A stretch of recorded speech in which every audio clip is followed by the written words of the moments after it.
Il existe un certain type de personne qui est très étrange. Elles entrent dans une pièce et sentent presque instantanément que quelque chose ne va pas. Personne ne hausse la voix. Il n'y a pas de drame, mais leur cerveau a déjà fini de tout scanner. Un regard fuyant, un sourire forcé, une phrase qui semble normale, mais qui regorge d'une énergie factice cachée. Beaucoup de gens pensent que ce genre d'observation est un super pouvoir, un cadeau merveilleux.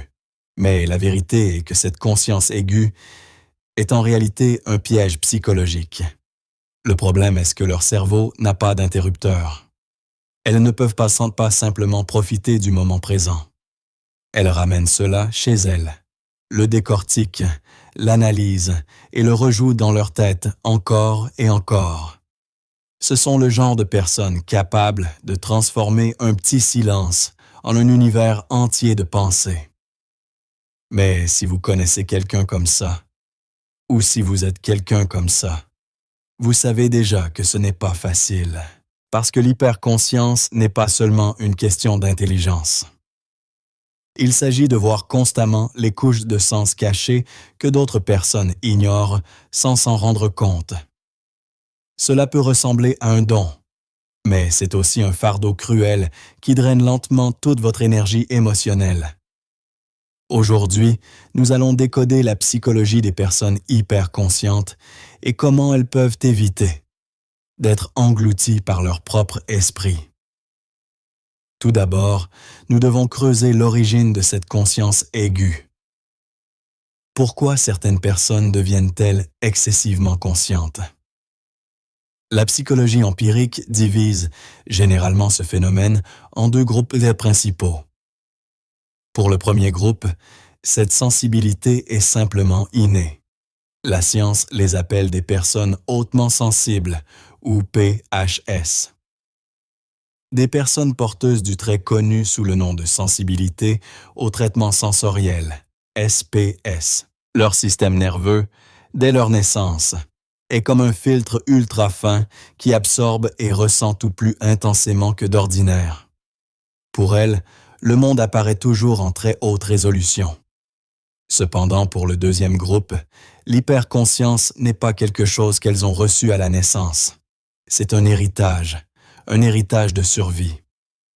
Les neurosciences appellent cet état l'hypervigilance. Elle prend souvent racine dans un environnement émotionnellement instable par le passé, le plus souvent durant l'enfance. Imaginez un enfant grandissant dans une maison où l'humeur des adultes change comme la météo. Cet enfant ne peut pas vivre innocemment. Il doit apprendre à devenir une station radar. Il s'agissait peut-être du genre d'enfant qui mémorisait le bruit des pneus de voiture roulant dans le garage juste pour savoir si son père rentrait ivre ou sobre. Il apprenait à entendre le bruit d'un placard de cuisine qui claque et à mesurer à quel point sa mère était en colère. Il savait exactement quand entrer dans le salon et sourire et quand disparaître discrètement dans un coin. Biologiquement parlant, son amygdale, le centre d'alarme du danger du cerveau, a été constamment activée. Elle enregistre ce message. Cet environnement n'est pas sûr. Je dois continuer à scanner pour éviter le danger. Personne ne lui a appris cela. Son système nerveux a automatiquement construit un réseau de neurones pour l'aider à prédire les catastrophes émotionnelles avant qu'elles ne surviennent, et avec le temps, cette vigilance de survie se transforme en conscience. Cette conscience devient si profonde qu'elle fait partie de son identité. Lorsqu'ils deviennent adultes, ils regardent souvent en arrière et se blâment. Pourquoi est-ce que je réfléchis toujours trop? Quelque chose doit clocher chez moi. Mais non, ils ne sont pas brisés. Ils portent simplement une forme d'intelligence qui a été façonnée par la survie. Le bouclier qui les protégeait autrefois a désormais fusionné avec leur peau. Alors quand ce bouclier, cette conscience massive, entre dans la vie adulte, comment se manifeste-t-elle concrètement? Passons au premier signe. Vivre en mode analyse constante. C'est le signe le plus clair et aussi celui qui consomme le plus d'énergie. Pour une personne ordinaire, une conversation n'est qu'une conversation. Mais pour elle, l'esprit est toujours en train de résoudre une équation cachée. Prenons un exemple concret. Leur patron envoie un message sur Slack à 16 heures. Viens me voir 1 minute tout à l'heure. Pour d'autres, c'est simplement une réunion. Mais pour elles, au moment où elles lisent le message, une vague de tension apparaît immédiatement. Elles perçoivent quelque chose d'inhabituel dans la formulation, une sorte de froideur invisible. Elles ressentent l'état d'esprit de l'expéditeur et commencent instantanément à se remettre en question. Mon patron est-il contrarié? Ai-je gâché quelque chose?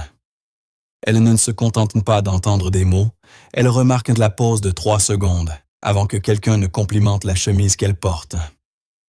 Elles captent un très léger changement dans la respiration de l'autre. Une partie de ce phénomène est liée à l'activité du réseau du mode par défaut, le RMPD, le système cérébral impliqué dans la réflexion et la pensée autoréférentielle. Chez la plupart des gens, le RMPD s'active principalement lors de la rêverie ou du repos. Mais chez les personnes hyperconscientes, ce réseau a tendance à être plus actif, ce qui fait basculer l'esprit dans une analyse et une interprétation constante. Une moitié d'elle acquiesce, sourit, tient une tasse de café et participe à la vie. Mais l'autre moitié prend des notes, compare les détails et analyse tout. Le résultat est que leur esprit ne bénéficie que rarement d'un véritable repos. Elles peuvent se sentir épuisées, même après avoir passé toute la journée assises dans un bureau, parce que leur cerveau vient d'achever un marathon invisible. Cette analyse ne se tourne pas seulement vers l'extérieur. Elle tourne la caméra vers l'intérieur, créant le deuxième signe. L'hyperconscience de soi. En psychologie, la métacognition est la capacité de réfléchir à sa propre pensée. Elle est contrôlée par le cortex préfrontal. Tout le monde possède cette capacité, mais pour elle, c'est un interrupteur qui ne s'éteint jamais. Elle ne se contente pas de ressentir une émotion. Elle la surveille. La réaction en chaîne familière ressemble souvent à ceci. Une émotion apparaît, suivie de son analyse, puis de son jugement. Elle marche dehors et se sent soudainement triste. Au lieu de simplement se laisser ressentir cette tristesse, elle se croise immédiatement les bras et commence à se juger. Pourquoi suis-je triste? Cette tristesse a-t-elle seulement un sens? Je devrais être reconnaissant parce que j'ai un bon travail, alors pourquoi est-ce que je me sens vide? Je suis quelqu'un de terrible de ressentir cela. Même la joie est disséquée. Elles sont à un dîner et viennent de rire à une blague. Mais la seconde suivante, une partie de leur esprit flotte près du plafond, les observant d'en haut et évaluant la situation. Ai-je ri trop fort? Cela a peut-être semblé un peu faux. C'est comme danser, en fixant constamment son reflet dans un miroir pour corriger sa posture.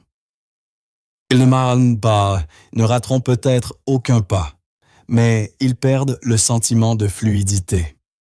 Leur profondeur de conscience augmente, mais leur présence naturelle disparaît lentement. Lorsque cette caméra analytique tourne trop longtemps, ils passent au troisième signe. La perte de l'innocence dans les relations. Une conscience profonde les amène à commencer à voir les coulisses du comportement humain. La psychologie appelle cela une inférence forte sur les intentions d'autrui, liée à la capacité connue sous le nom de théorie de l'esprit. Ils se rendent compte que les gens ne disent pas toujours exactement ce qu'ils pensent. Ils voient un collègue leur apporter un café et louer le projet qu'ils viennent de terminer. Au lieu de simplement apprécier le compliment, leur cerveau examine immédiatement les motifs possibles. Quelle faveur cette personne veut-elle? Espère-t-elle que je partagerai des données clients avec elle? Ils réalisent que la gentillesse s'accompagne parfois de conditions. L'affection peut parfois être un investissement calculé. Et l'assurance d'un homme lors d'un rendez-vous galant pourrait simplement être un rideau cachant sa peur du rejet. Cela crée une forme de perte silencieuse. Ce n'est pas la perte de l'innocence enfantine, mais la perte de l'innocence relationnelle. La capacité de faire entièrement confiance à la surface des mots n'est plus là. En conséquence, un compliment semble toujours comporter plusieurs couches. Une excuse ne semble jamais complète, car il soupçonne l'autre personne de s'excuser juste pour calmer la situation, et non parce qu'elle reconnaît véritablement sa faute. Une promesse semble fragile. Ils ne deviennent pas amers ou haineux envers le monde. Ils deviennent simplement extrêmement prudents. Et parfois, ils se sentent seuls, même dans la foule, parce que personne d'autre ne semble voir la couche de vérité qu'ils voient. Et cette couche de vérité n'est pas seulement un raisonnement logique. Elle s'imprègne dans leurs sentiments, menant au quatrième signe. Une empathie qui est toujours activée.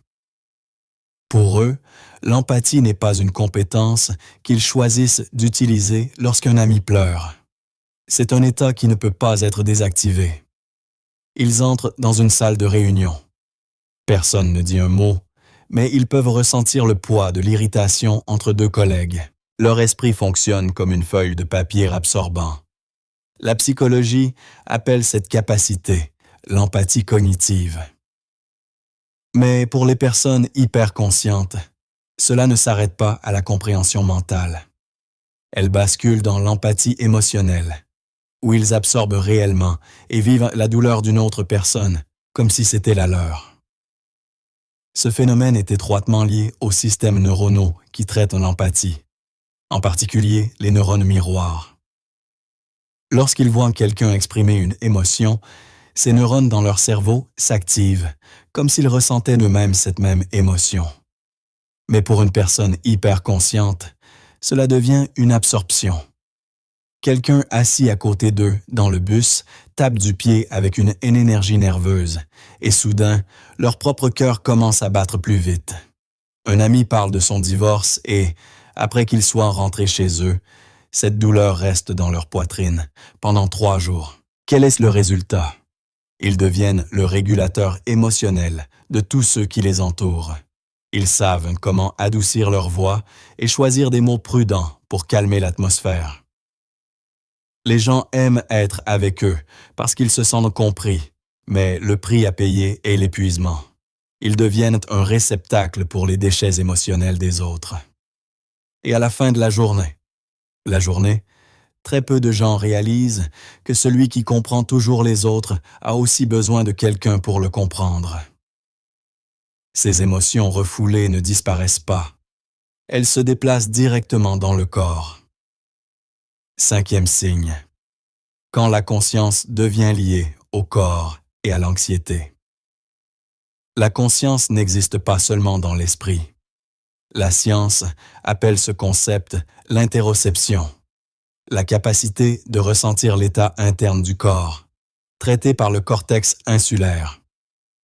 Les personnes hyperconscientes ont souvent un système d'interoception extrêmement sensible. Ils boivent une tasse d'expresso. Leur cœur bat un peu plus vite à cause de la caféine. Pour la plupart des gens, cela ressemble simplement à de la vigilance. Mais pour leur système nerveux, le cerveau détecte le rythme cardiaque plus rapide, parcourt ses archives de données et crie. Rythme cardiaque rapide égale danger. Nous sommes sur le point d'avoir une attaque de panique. Les sensations physiques normales deviennent des signaux d'alerte exagérés. Cela crée une boucle d'anxiété brutale. Une sensation physique apparaît, puis le cerveau l'interprète à tort comme un danger. Ensuite, le corps active une réponse au stress et libère des hormones comme le cortisol, ce qui entraîne des sensations physiques encore plus fortes. Le résultat est que leur corps devient un flux constant de données d'urgence. Ils se sentent agités et mal à l'aise tout le temps, même quand rien de vraiment grave ne se passe. Lorsque les signaux du corps et des émotions deviennent accablants, l'esprit commence à chercher une dernière issue pour rétablir l'ordre. C'est alors que la conscience se transforme discrètement d'une lentille d'observation en une stratégie de contrôle. Il ne s'agit pas d'un contrôle exercé sur les autres de manière forcée. C'est un mécanisme de défense intérieure subtil. Il fonctionne sur la base d'une croyance tacite. S'ils peuvent prédire chaque variable possible, ils ne seront pas surpris par la douleur. Pour eux, la compréhension devient une sorte d'armure. Ils croient que voir à l'avance le point de chute de la déception les empêchera de s'effondrer quand elle arrivera enfin. Leur esprit commence à lancer des simulations sans arrêt, discrètement et sans fin en arrière-plan. Ils se demandent « Et si cette personne s'éloignait soudainement? Et si tout ce pourquoi ils travaillent si dur disparaissait demain? Si la pire situation arrivait vraiment, comment devraient-ils réagir pour ne pas s'effondrer? » Cela conduit à un état appelé la paralysie de l'analyse. Ils se retrouvent piégés dans un labyrinthe de suppositions, vivant dans 10 versions différentes du futur, tout en disséquant chaque risque possible, alors même que le moment présent n'est pas encore pleinement advenu. Cette vigilance constante les empêche d'appartenir un jour pleinement au. Le résultat le plus cruel de cette stratégie de protection est le compromis qu'elle engendre. En essayant de devancer la douleur, ils s'éloignent peu à peu de leur propre vie. Au lieu de participer au flux de la vie avec toute son incertitude et sa beauté, ils commencent à gérer leur existence comme un projet à haut risque. La protection remplace la présence, les laissant épuisés à force de se prémunir constamment contre les fantômes du futur. Alors, que peuvent faire les personnes dotées d'une conscience excessive? Elles ne peuvent pas simplement éteindre leur conscience. C'est comme demander à quelqu'un qui a une vision parfaite d'essayer de voir tout de manière floue.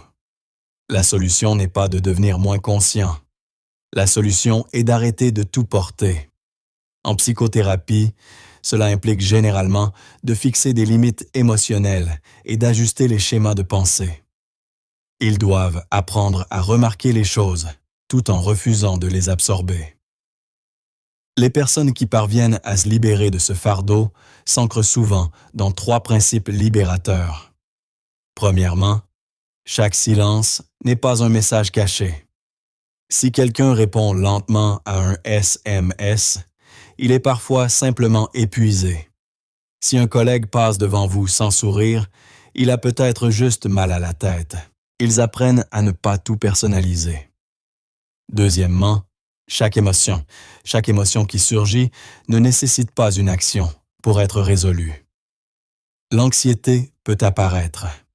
Au lieu de s'empresser d'en analyser la cause, ils disent simplement « Oh, mon cœur bat vite.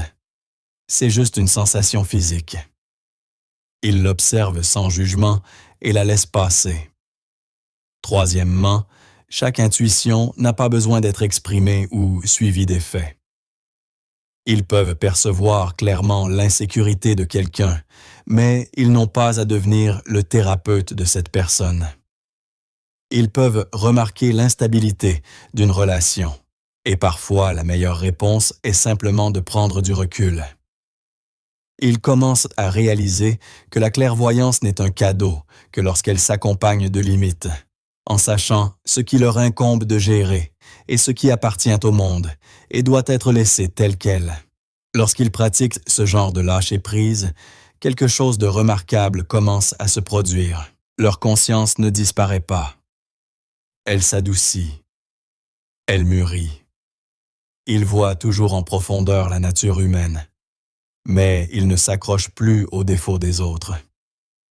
Ils peuvent ressentir toujours très fortement l'énergie d'une pièce, mais ils ne sont plus emportés par son courant. Le changement s'opère en eux. Ils passent de l'utilisation de la conscience pour prédire à son utilisation pour être présent. Ils passent de la peur à la curiosité. Au lieu d'analyser si le sourire de quelqu'un est faux, ils apprécient simplement un après-midi ensoleillé et une bonne tasse de café.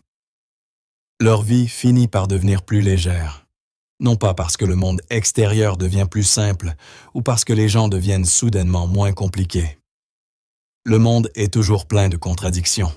La vie devient plus légère parce qu'ils cessent d'essayer de porter simultanément toutes les équations du monde sur leurs épaules. Ils ne peuvent pas éteindre le plafonnier de leur esprit, mais ils peuvent en changer l'intensité. Ils peuvent le transformer d'un laser tranchant qui expose chaque défaut en une bougie chaleureuse. Une bougie assez brillante pour comprendre la fragilité humaine, mais assez douce pour se réchauffer eux-mêmes également. Ce sont des personnes qui réfléchissent profondément, des personnes qui ressentent profondément. Si jamais vous les regardez et remarquez leur silence, comprenez qu'il ne s'agit pas d'indifférence. C'est une belle forme de sagesse, une sagesse qui a appris à comprendre la vie au lieu d'en être prisonnière. Si cela vous semble familier, si vous vous reconnaissez quelque part dans le monde des personnes à la conscience excessive, laissez un commentaire sur le signe qui vous correspond le plus. Et n'oubliez pas, vous n'êtes pas seul dans ce voyage. La profondeur que vous portez n'est pas un défaut. C'est un don qui n'attend que votre compréhension et votre compassion. Si cette vidéo vous a aidé à vous sentir un peu plus léger et vous a donné une nouvelle façon de vous voir, n'hésitez pas à cliquer sur « J'aime » et à la partager avec un ami. Quelqu'un qui pourrait aussi être fatigué du bruit d'un esprit qui ne se repose jamais vraiment. Votre compréhension aujourd'hui pourrait être exactement le réconfort dont ils ont besoin. Merci d'avoir regardé jusqu'à ce moment. Je suis Apex. N'oubliez pas de vous abonner à la chaîne pour ne manquer aucune des prochaines vidéos. Au revoir et à la prochaine.